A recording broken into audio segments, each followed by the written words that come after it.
Hello दोस्तों, हमारे YouTube channel में आप सभी का स्वागत है। आज की इस वीडियो में हम लोग कुछ 3 ऐसे स्टॉक्स के ऊपर डिस्कशन करने वाले हैं, जिनके अंदर आज के दिन हमें काफ़ी ज़्यादा तेज़ी देखने को मिली है। और वो जो तीनों स्टॉक्स अभी हम डिस्कस करेंगे, वो as a long term investor के हिसाब से करेंगे, ठीक है?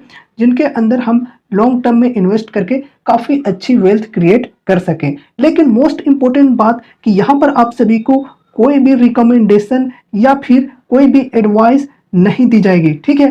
तो ये स्टॉक्स के बारे में जानने के बाद आपको पहले खुद से रिसर्च करनी है, खुद से स्टडी करनी है उन स्टॉक्स के ऊपर एंड उसके बाद ही कोई डिसीजन लेनी है या फिर अपने फाइनेंशियल एडवाइजर से कंसल्ट जरूर से करनी है। तो चलो वीडियो को शुरू करते हैं और फर्स्ट स्टॉक के बारे में जानते हैं, जिसका नेम है टाटा टेक्नोलॉजीज, जिसकी आईपीओ हाल फिलहाल ही आई है। और इसके अंदर आज के तेजी की बात करें तो वो है 4.02% की तेजी, जो कि काफ़ी अच्छी है। और इस कंपनी की बात करें तो ये एक मिड कैप आईटी कंपनी है, ठीक है? अभी यहाँ पर बात करें आईपीओ के टाइम से काफ़ी ज़्यादा गिरावट हमें देखने को मिली है इस स्टॉक के अंदर। अप्रोक्स 20% की गिरावट अभी हमें देखने को मिल रही है। 20% की अप्रोक्स यहाँ पर हमें डिस्काउंट में शेयर मिल रही है, ठीक है? देख सकते हो -21% की डिस्काउंट है अप्रोक्स अभी। और कुछ दिन पहले की बात करें तो यहाँ पर ये सपोर्ट ले रही थी। ये इसका जो ऑल टाइम लो है वो है यहाँ पर 1020 का, ठीक है? एंड उसके बाद यहाँ पर ये एक रेजिस्टेंस है जहाँ पर आज क्लोजिंग दिया है इस स्टॉक ने। उसके बाद फिर से एक यहाँ पर स्ट्रॉन्ग रेजिस्टेंस देखने को मिलेगा। ये है एक 1151 का लेवल, ठीक है? मतलब 1150 के लेवल के ऊपर अगर यहाँ पर ब्रेक करके सस्टेन करता है तो यहाँ पर काफ़ी बढ़िया सी तेजी मिलने के चांसेज हैं, जो कि ये ऑल टाइम हाई तक का है, जो कि है 1400 के लेवल का, ठीक है? इसके ऊपर अगर जाता है तो और ऊपर जाने के चांसेज हैं टाटा टेक के अंदर। अब देखो, यहाँ से अगर ये रेजिस्टेंस को नहीं तोड़ पाता है तो फिर यहाँ से वापस आने के चांसेस यहाँ तक हैं 1020 तक। अब ये जो ऑल टाइम लो है यहाँ पर ब्रेकडाउन अभी तक नहीं हुआ है, लेकिन अगर यहाँ मतलब 1092 के रेजिस्टेंस से उसको रिस्पेक्ट करके यहाँ पर आ जाता है, जो ऑल टाइम लो का है यहाँ पर आ जाता है, और यहाँ से अगर ब्रेकडाउन दे देता है तो नीचे पूरा खाली है जगह, तो नीचे कहीं तक भी गिरकर जा सकता है। तो टाटा टेक्नोलॉजीज में क्या है कि अभी थोड़ी सी गिरावट हमें देखने को मिल रही है। अब यहाँ पर हम अगर इनके प्रॉफिट एंड लॉस को देखेंगे, देखो गाइज, आपको इनके फंडामेंटल्स के ऊपर थोड़ा सा खुद से रिसर्च कर लेनी है। अभी हम 3 कंपनीज के ऊपर डिस्कस करने वाले हैं, इसलिए सारी चीज़ों को डिटेल्स में डिस्कस नहीं करेंगे। अगर आप लोग चाहते हो कि एक एक स्टॉक के ऊपर डिटेल्स में एनालिसिस वीडियो आए तो आप लोग कमेंट जरूर से कर देना, ठीक है? फिर मैं इन सभी कंपनीज के ऊपर एक एक वीडियो डिटेल्स में बनाकर आप लोगों को समझा दूंगा, ठीक है? तो टाटा टेक की बात करें तो यहाँ पर देखो, ज़्यादा डेटा तो अवेलेबल नहीं है पहले का। 2019 से यहाँ पर डेटा अवेलेबल है प्रॉफिट एंड लॉस का। यहाँ पर देख सकते हो ये सेल्स का यहाँ पर रिवेन्यू है 2942, फिर 2852 एंड उसके बाद फिर 2381 हो गया, फिर 3530 और 4414। तो कुछ इस प्रकार से यहाँ पर थोड़ा सा ऊपर नीचे हमें देखने को मिली है यहाँ पर।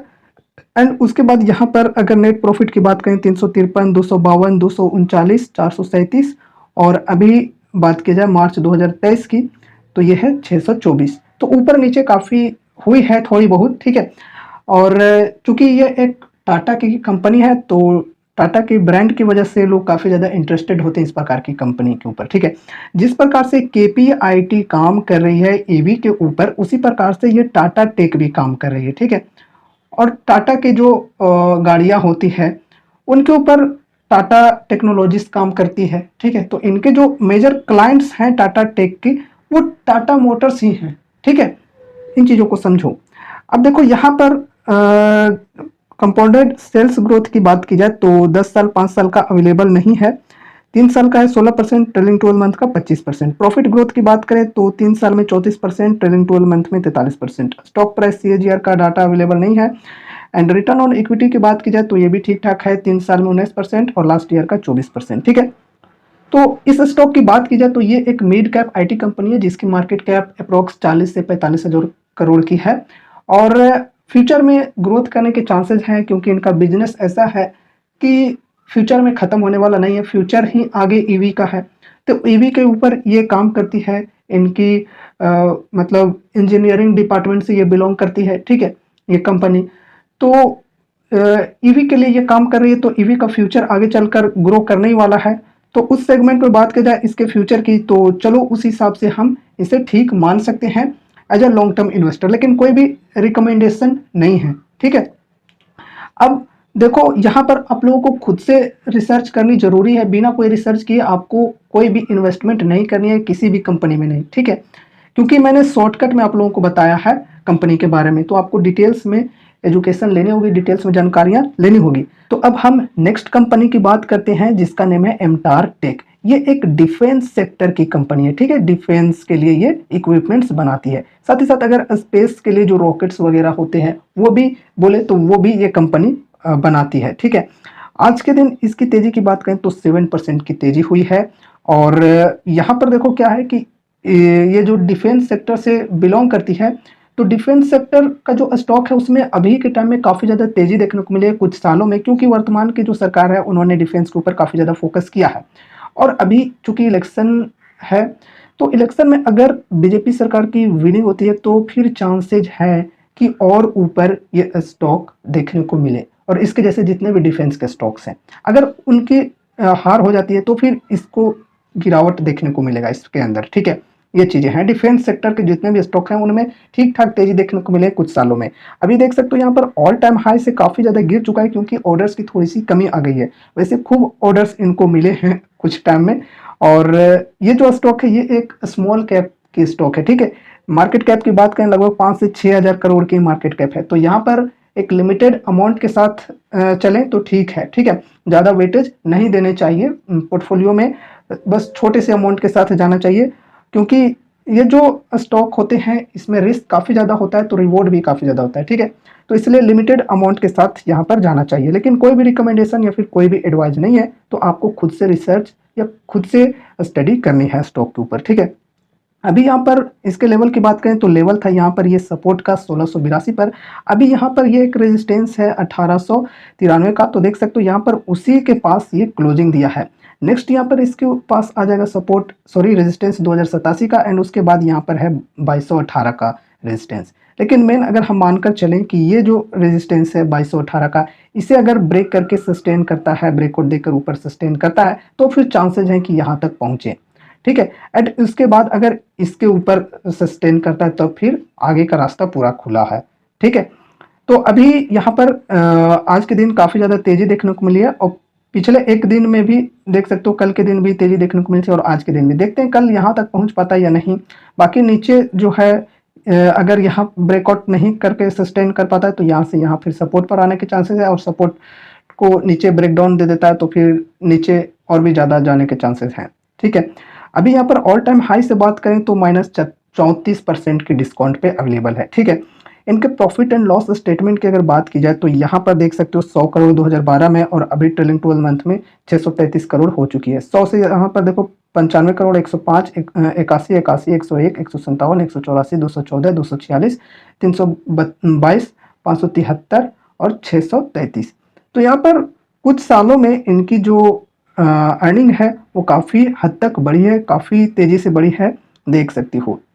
यहाँ पर जैसे अगर हम बात करें ये 2015 से लगभग, ठीक है, 2015 से अगर हम देखें तो लगातार यहाँ पर इनकी सेल्स, इनकी रेवेन्यू बढ़ते हुए देखने को मिली है। एंड उसके बाद हम नेट प्रॉफिट की ओर बढ़ेंगे तो नेट प्रॉफिट में भी वैसे ही ऊपर नीचे देखने को मिलेगा। 3 करोड़ 0 2 फिर -5 करोड़ फिर 0 -15 करोड़ 5 39 31 46 61 104 82। तो यहाँ पर कुछ सालों में ठीक ठाक तेजी देखने को मिली है। जैसे अगर हम यहाँ से देखें 31 से 46 61 104, बस ट्रेलिंग 12 मंथ में थोड़ा सा कम देखने को मिल रहा है। ठीक है, बाकी यहाँ पर ऑपरेटिंग प्रॉफिट के अंदर देखोगे तो यहाँ पर देखो जो -15 करोड़ देखने को मिल रहा है, इसके अंदर ऑपरेटिंग प्रॉफिट की मार्जिन की बात की जाए तो देख सकते हो -12% है। ठीक है, तो ये जो ऑपरेटिंग प्रॉफिट मार्जिन है ये घट गई थी उस वक्त। ठीक है, अब देखो कंपाउंडेड सेल्स ग्रोथ की बात की जाए तो काफ़ी कंसिस्टेंसी के साथ देखने को मिला। 10 साल में 20%, 5 साल में 30%, 3 साल में 39% और ट्रेलिंग 12 मंथ में 33%। कंपाउंडेड प्रॉफिट ग्रोथ काफ़ी बेहतरीन है। 10 साल में 77%, 5 साल में 80%, 3 साल में 48%, ट्रेलिंग 12 मंथ में थोड़ा सा खराब है। स्टॉक प्राइस CAGR की अगर हम बात करें तो स्टॉक प्राइस CAGR के अंदर देख सकते हो 10 साल और 5 साल का तो अवेलेबल नहीं है, लेकिन 3 साल और 1 साल की बात करें तो कुछ खास नहीं है, लेकिन कुछ खराब भी नहीं है।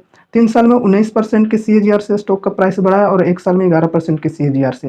रिटर्न ऑन इक्विटी की बात करें तो वो भी एवरेज ही है, 9%, 15, 15 और 18%। ठीक है, अब हम नेक्स्ट कंपनी की ओर बढ़ गए हैं, जो कि है HAL यानी कि हिंदुस्तान एरोनॉटिक्स लिमिटेड, जो कि देख सकते हो आज इसके अंदर 4.1% की तेजी हमें देखने को मिली है। इस कंपनी की अगर बात की जाए तो ये एक लार्ज कैप की कंपनी है और ये भी डिफेंस सेक्टर से बिलोंग करती है। इसके मार्केट कैप की अगर हम बात करें तो अप्रोक्स 2.37 लाख करोड़ है इसका मार्केट कैप। तो काफ़ी बड़ी कंपनी है और लार्ज कैप कंपनी है, जो कि ये डिफेंस के लिए एयरक्राफ्ट्स एंड हेलीकॉप्टर्स वगैरह बनाती है। तो जैसा कि हमने इससे पहले वाली स्टॉक के ऊपर बोला था कि डिफेंस सेक्टर में तेजी कुछ सालों में देखने को मिली है, तो आगे भी मिलने के चांसेज हैं, लेकिन जो वर्तमान की सरकार है उनकी विनिंग होती है। तो अगर वो हार जाते हैं तो फिर ये जो डिफेंस के स्टॉक्स है उनके अंदर गिरावट भी उतनी ही तेजी से देखने को मिल सकती है, ठीक है, क्योंकि उन्होंने काफ़ी ज़्यादा डिफेंस सेक्टर के ऊपर ध्यान दिया। अब यार ऐसा बोल रहा हूँ तो ये मत समझना कि मैं एक बीजेपी का फ़ैन हूँ, बीजेपी पार्टी से बिलोंग करता हूँ, ऐसा कुछ भी नहीं यार। जो लॉजिक है शेयर मार्केट में वही शेयर कर रहा हूँ, ठीक है। तो चलो यहाँ पर हम अभी बात करें इस स्टॉक की, तो देख सकते हो यहाँ पर ये है इनका सपोर्ट 3000 का और यहाँ पर 2827 रुपये का, ठीक है। तो यहाँ से काफ़ी ऊपर जा चुकी है और अभी यहाँ की बात की जाए जो कि 3543 का लेवल है, तो ये इनका ऑल टाइम का हाई है, ठीक है। तो अभी इन्वेस्टमेंट के लिए यहाँ पर हम नहीं कह सकते हैं, क्योंकि ये ऑल टाइम हाई है, तो यहाँ से कहीं भी गिर कर जा सकता है, ठीक है। तो यहाँ पर अगर हम इनके प्रॉफिट एंड लॉस का स्टेटमेंट देखें तो देख सकते हो मार्च 2023 में 14,328 करोड़ और अभी यहाँ पर डबल हो चुका है ट्रेलिंग 12 मंथ में, देख सकते हो 28,000 करोड़ का, ठीक है। तो ठीक ठाक यहाँ पर बढ़े हैं 15,000 करोड़, 15,700, फिर 16,700, 17,900, 18,500, 20,000, 21,000 करोड़, 22,000 करोड़, 24,000 करोड़, 26,000 करोड़ और अब ये 28,000 करोड़। तो काफ़ी कंसिस्टेंसी के साथ यहाँ पर हमें इनकी सेल्स बढ़ते हुए देखने को मिली है। यहाँ पर 2023 से हम लोग देख रहे हैं, सॉरी 2013 से यहाँ पर ट्रेलिंग 12 मंथ तक। अब यहाँ पर अगर हम नेट प्रॉफिट की बात करें तो चलो इसके अंदर देख लेते हैं कैसा सीन है।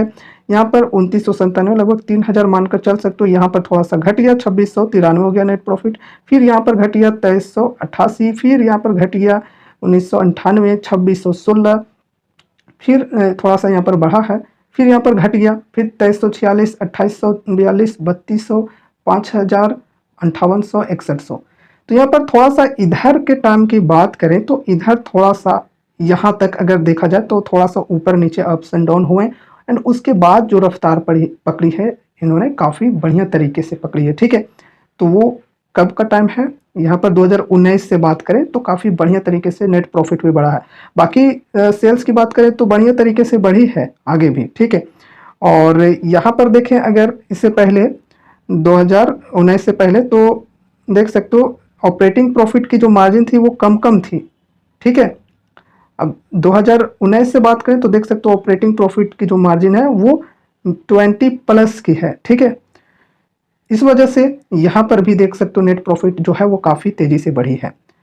अब देखो यहाँ पर कंपाउंडेड सेल्स ग्रोथ की बात करें तो ये सब सिंगल डिजिट्स में हमें देखने को मिल रही है। 10 साल में 7%, 5 साल में 8%, 3 साल में 8% और ट्रेलिंग 12 मंथ में भी 8%। अब कंपाउंडेड प्रॉफिट ग्रोथ की भी बात करें तो 10 साल में 7%, 5 साल में 24%, 3 साल में 28% और ट्रेलिंग 12 मंथ में 1%।